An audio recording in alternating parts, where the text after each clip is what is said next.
Hello guys, welcome back to my channel. আজকে তোমাদের সাথে যে রেসিপিটা শেয়ার করব এটা হচ্ছে খুবই ভাইরাল একটা recipe, KFC style fried chicken.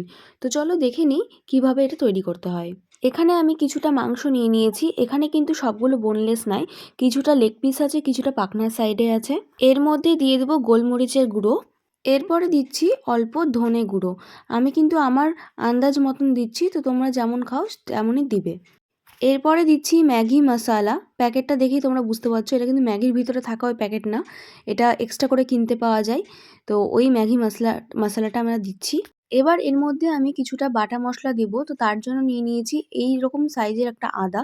আদাটা আমি একটু বেশি পরিমাণে দিয়েছি, তোমাদেরকে দেখিয়ে দিলাম। আর লঙ্কা নিয়েছি, বেশি ঝাল করিনি, তোমরা ঝাল খেতে চাইলে করতে পারো। আর রসুনটা আমি কিন্তু একটু বেশি করে নিয়েছি। এবার এগুলোকে ভালো করে পেস্ট করে নিতে হবে। তারপরে কিন্তু আমি মাংসের মধ্যে এগুলো অ্যাড করে নিচ্ছি। এবার আমি 1 পিস লেবু ইউজ করব। 1 পিসের বেশি কিন্তু দিবে না, তাহলে বেশি টক হয়ে যাবে। এবার এখানে আমি পরিমাণ মতন লবণ দিচ্ছি। আমি খুব অল্প অল্প করে লবণটা দিচ্ছি, কারণ এখানে তো আমি আর টেস্ট করে দেখতে পাবো না, তো আন্দাজ মতন করে আমি লবণটা দিচ্ছি। এবার ভালো করে এটাকে মেখে নিতে হবে। এবার এগুলোকে আমরা 15 থেকে 20 মিনিট ঢাকা দিয়ে রেখে দেবো। গরমের দিন হলে অবশ্যই ফ্রিজে রাখতে হবে, আর এখন তো শীতের দিন, কোনো অসুবিধা নেই, এমনিই রাখতে পারো।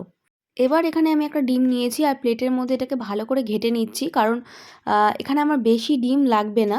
তো আমার যতটুকুনি পরিমাণ লাগছে ততটুকুনি আমি কিন্তু ঢেলে নিচ্ছি, আর বাকিটা আমি রেখে দিচ্ছি, যেটা আমি ভাতের সাথে ডিমের অমলেট করে খেয়ে নিতে পারবো।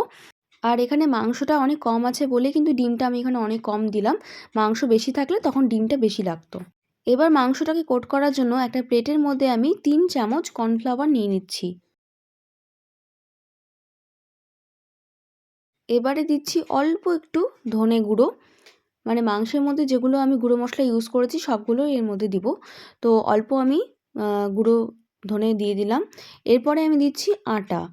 এখানে দেখো 2 থেকে 3 চামচ আমি আটা ইউজ করেছি, তোমরা চাইলে কিন্তু এখানে ময়দাও দিতে পারো, তো আমি আটাই বেশিরভাগ ইউজ করি। এরপরে দিয়ে দিচ্ছি গোলমরিচের গুঁড়ো। এবার আমি দিয়ে দিচ্ছি ম্যাগি মশালা। ম্যাগি মশালাটা এই রান্নার মধ্যে খুবই ভালো যায়। তোমরা চাইলে কিন্তু এটার বদলে পেরি পেরি মশালা যেটা আসে ওটাও কিন্তু ইউজ করতে পারো। এবার এটা খুব ভালো করে মিক্স করে নিতে হবে। তোমরা চাইলে কিন্তু এর মধ্যে অল্প একটু লবণও দিতে পারো, কিন্তু আমার মনে হয়েছে এখানে আর লবণের দরকার নেই, যেহেতু চিকেনে আমার অনেকটাই লবণ দেওয়া আছে। এবার আমি চিকেনগুলোকে আটার মধ্যে কোটিং করে নিব। আর আলতো হাতে কোটিং করবে না, একটু চেপে চেপে কিন্তু কোটিংটা করবে, কারণ এরপরে কিন্তু এটাকে আমি ঠান্ডা জলে ডোবাবো। আর জলে ডোবানোর সাথে সাথে কিন্তু আটাগুলো জলের মধ্যে গুলে যেতে পারে। তো ভালো করে চেপে চেপে কিন্তু এভাবে কোটিং করে নেব, যেটা তোমরা ভিডিওতে দেখতে পাচ্ছ। আর ভিডিওতে আমি সবসময় চেষ্টা করি তোমাদেরকে ভালো মতন করে বুঝিয়ে দেওয়ার রেসিপিটা। তো তোমরা ফার্স্ট থেকে লাস্ট অবধি দেখো, তাহলেই বুঝতে পারবে। তো এখানে দেখতে পাচ্ছ অনেকগুলো চিকেন আমি একসাথে কোটিং করে নিয়েছি। তো এবারে এটাকে আমি ঠান্ডা জলের মধ্যে ডুবিয়ে দেব। ডুবিয়ে কিছু সেকেন্ডের জন্য ওয়েট করব। আর ঠান্ডা জল বলতে একদম ফ্রিজের জল না, এখন যেহেতু শীত পড়ে গেছে এখন নর্মাল জলে করছি।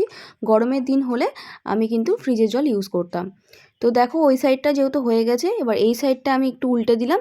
তারপরে ভালো করে জলটাকে ঝরিয়ে নিয়ে আবার এটাকে আমি আটার মধ্যে কোটিং করে নিচ্ছি। আর তোমরা দেখেই বুঝতে পারছো আমার কিন্তু আটাটা অনেক শর্ট পড়ে গেছে, তো এটাকে আমাকে আবার বানাতে হবে, কারণ ওই সাইডেও কিন্তু আমার আরও কিছু মাংসের পিস এখনও বাকি আছে।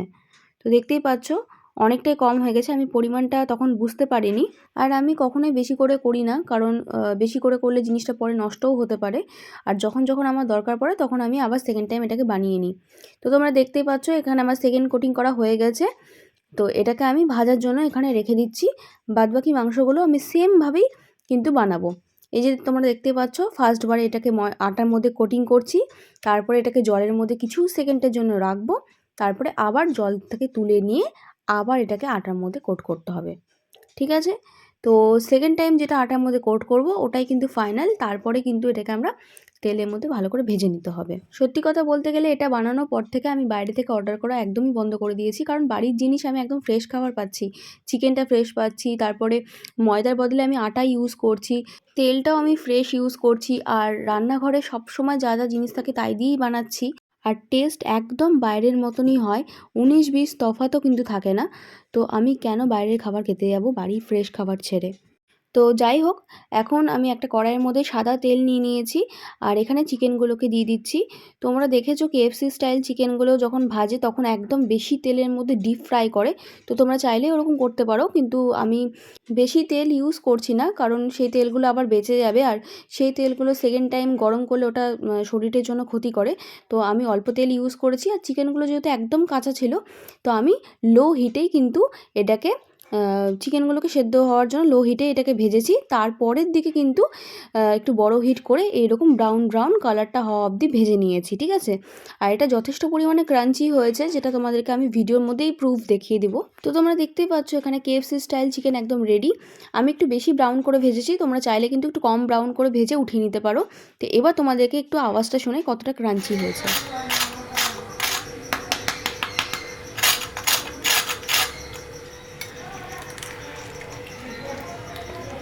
তো তোমরা আওয়াজটা শুনেই বুঝতে পারলে যে কতটা ক্রাঞ্চি হয়েছে, আর ভিতরের মাংসটাও দেখো পুরোপুরি কিন্তু সিদ্ধ হয়ে গেছে। আর ভিডিওটা ভালো লাগলে একটা লাইক করে দিও, কমেন্ট করে দিও, আর নতুন থাকলে কিন্তু সাবস্ক্রাইব করে পাশে থেকো। তো দেখা হচ্ছে নেক্সট ভিডিওতে।